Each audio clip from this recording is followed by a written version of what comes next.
تو اپنے خدا کا بوجھ بھی ساتھ اتنا اٹھاؤں گا تو کوئی ہلکا پھلکا معبود تیار کر لینا چاہیے. تو میں نے آٹا گوندھا اور اس کا ایک چھوٹا سا معبود تیار کیا, پھر دھوپ میں رکھ کے خشک کر لیا, اور پھر اس کو میں نے اپنے ساتھ سفر میں رکھا. راستے میں اس کی پوجا پاٹ کرتا. تو وقت چلتا رہا. جو میرا اندازہ سفر تھا تو شاید سفر اس کی مطابقت میں تھا. سفر اندازے سے 2 دن کوئی اوپر چلا گیا تو شاید ختم ہو گیا, اور بھوک سے میرا حال برا ہونے لگا. ایک آدھ دن تو میں نے گوارا کیا, لیکن جب انتڑیوں میں بل پڑنے لگے اور میں مجبور ہو گیا تو میں نے تھیلے میں ہاتھ ڈال کر کے اپنے معبود کو نکالا اور پتھر پہ رکھ کے کوٹا, پھر اس کے اندر پانی ڈالا, پھر اس کو گوندھا, پھر روٹی پکائی اور کہا میرے خدا اب کام نہیں آئے گا تو کب آئے گا, اب تو بھوک سے میری جان نکل رہی ہے.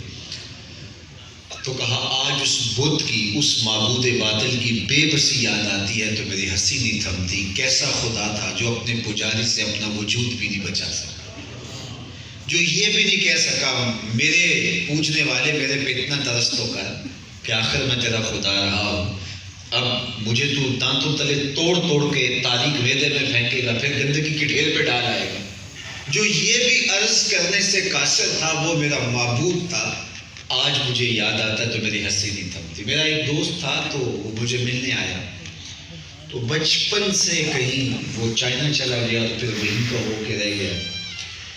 تو وہ ایک زمانے میں میرے پاس آیا تو میں نے کہا کہ وہاں کے حالات بتائیے کیسے ہیں. تو کہنے لگا کہ وہ آسمان کو چھو رہے ہیں. میں نے کہا میں وہاں کے مادی حالات نہیں پوچھ رہا, میں وہاں کے مذہبی اور سماجی حالات کے حوالے سے آپ سے بات کرنا چاہ رہا. تو اس نے کہا کہ ان کے مذہبی حالات یہ ہیں کہ ان میں سے ایک طبقہ آج بھی بتوں کو پوجتا ہے. اچھا, ان کا خیال یہ ہے کہ ان کو اگر پیسے دیں تو یہ خوش ہوتے ہیں. تو میں نے کہا وہ کیسے پیسے دیتے؟ کہتے وہ بت کے آگے کرنسی جلاتے ہیں. تو جب کرنسی جلتی ہے تو ان کا خیال یہ ہے, ان کا ذوق باطل یہ ہے کہ بت راضی ہوتا ہے تو پھر زیادہ پیسے دیتا ہے. تو اس طرح وہ اس کو خوش کرنے کے لیے اپنی کرنسی بت کے سامنے جلاتے ہیں. تو ساتھ ہی ہنس پڑا, کہنے لگا اب کافی سیانے ہوئے ہو گئے. میں نے کہا کیا مطلب؟ کہا کہ میرا ایک دوست ہے تو بڑا پرلے درجے کا بخیل اور کنجوس ہے. تو ایک دن میں اس کے گھر ملنے گیا تو بت کے آگے کافی زیادہ کرنسی جلا رہا تھا.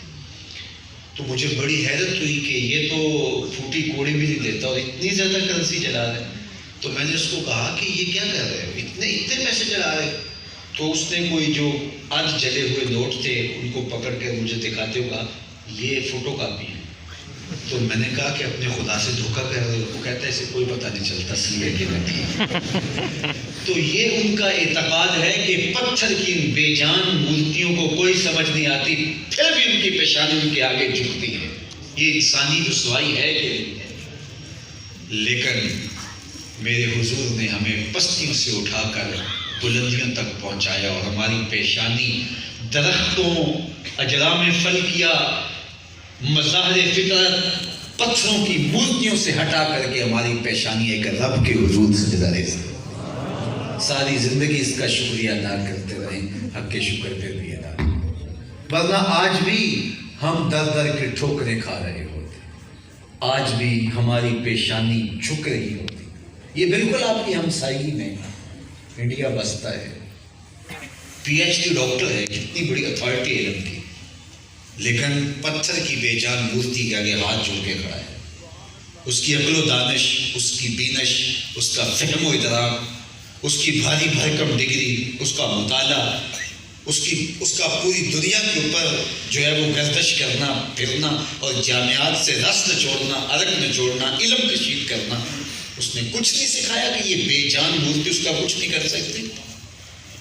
دوسری جانب MBBS ڈاکٹر ہے اور گائے کے پیشاب کو چسکیاں لے کے پی رہے ہیں. اس کی طبع میں کوئی نفاست نہیں ہے, اس کا مزاج کسی قسم کی پاکیزگی نہیں رکھتا کہ وہ کہے کہ یہ متعفن اور بدبودار پیشاب اس میں کیسے شفا ہو سکتی. دوسری جانب میں نے اپنی مسجد کی ٹوٹیوں پر وضو خانے میں ایک چھوٹے بچے کو جو کوئی 7-8 سال کا ہوگا اپنے پانچے کو مل مل کے دھوتے ہوئے دیکھا. تو میں نے جھڑکنے کے لہجے میں کہا کہ اتنا پانی تم نے کھولا ہے؟ تو وہ کہنے لگا حضرت میں اسکول جا رہا ہوں اور گلی سے گزرتے ہوئے کسی جانور نے پیشاب کر دیا اور اس کے چھینٹے میرے پانچے پہ گرے، میں سوچ میں پڑ گیا، اس ڈاکٹر کو تو سمجھ نہیں آئی، اور یہ 7 یا 8 سال کا بچہ اپنے پانچے کے اوپر پڑے ہوئے غیر مری چھینٹے کو گوارا نہیں کر رہا۔ یہ کسی درسگاہ کا پڑھا نہیں ہے کہ نجاست خفیفہ و غلیظہ کا فرق جانتا ہو، یہ اسکول جاتا ہوا بچہ پانچے کے اوپر غیر مری معمولی سے چھینٹے بھی گوارا نہیں کرتا، اور وہ MBBS ڈاکٹر ہے اور گائے کے پیشاب کو چسکیاں لے کے تبرک سمجھ کے پی رہا ہے۔ تو اندر سے آواز آئی کہ وہ ہے ڈاکٹر، لیکن اس کے ہاتھ میں دامن میرے حضور کا نہیں ہے، اور یہ ہے بچہ، لیکن ماں نے گٹی میں پیار حضور کا دیا ہے، تقدس روح تک اتر گیا ہے۔ تو شعور اس دہلیز سے ملتا ہے، نور اس چوکھٹ سے ملتا ہے، سارے اجالے اور ساری روشنیاں محمد عربی کے دربار سے ملتی ہیں۔ سید سلیم گیلانی کا ایک شعر ہے، ذرا اس کا حسن ملاحظہ کیجیے۔ نہ خرد کی روشنی تھی نہ جنوں کی آگہی تھی، نہ خرد کی روشنی تھی نہ جنوں کی آگہی تھی، تیری رہبری سے پہلے یہ جہاں جہاں نہیں تھا۔ زندگی کا سارا جمال اور زندگی کی ساری خوبصورتیاں انسان کو ملی ہیں تو حضور کی چوکھٹ سے نصیب ہوئی ہیں۔ مجھے آپ بتائیے کہ دنیا کی منڈی میں انسان فروخت ہوتا تھا، اور کبھی منڈی مویشیاں میں آپ اگر نہ جانے کا اتفاق ہوتا ہو، لیکن عید قربان کے موقع پر تو کوئی قربانی کا جانور خریدنے کے لیے تو آپ کو جانا ہی پڑتا ہے، تو وہاں آپ منظر دیکھتے ہیں کہ جانوروں کے منہ کھول کھول کے ان کے دانت گن گن کے عمروں کا اندازہ کیا جا رہا ہوتا ہے، ان کی کمر کو ٹٹول کے ان کے وزن کا اندازہ کیا جاتا ہے۔ یہی کچھ انسانوں کے ساتھ ہوتا ہے، ان کی کمر پہ بوجھ لاد کر کے ان کو چلایا جاتا تھا کہ پتہ چلے کتنا بوجھ اٹھا سکتا ہے، اس کی کتنی بولی دے۔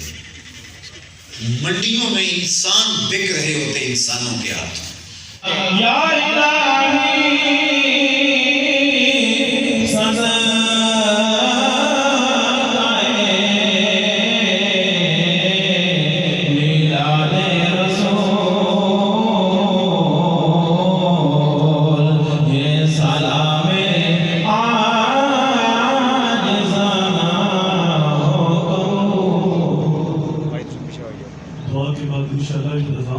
جماعت ہو۔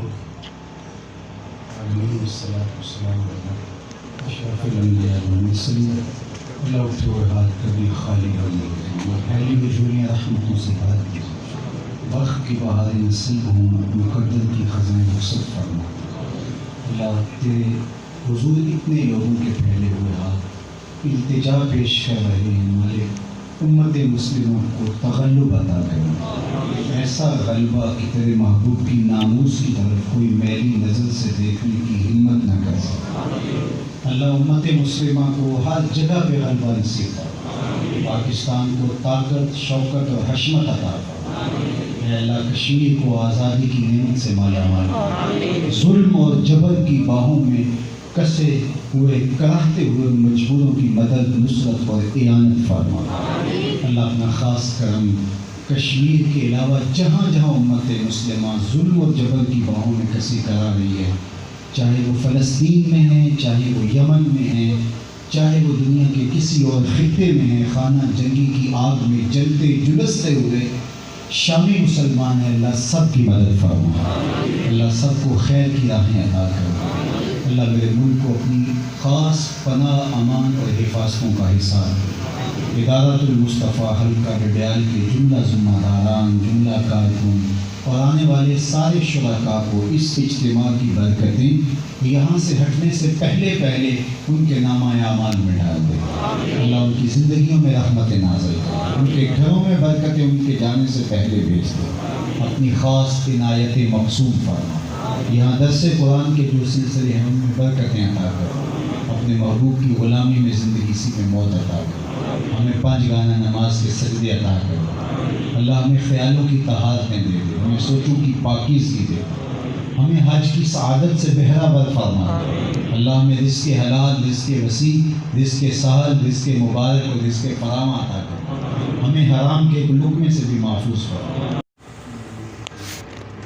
گزشتہ روز حاجی محمود حسین صاحب انتقال کر گئے.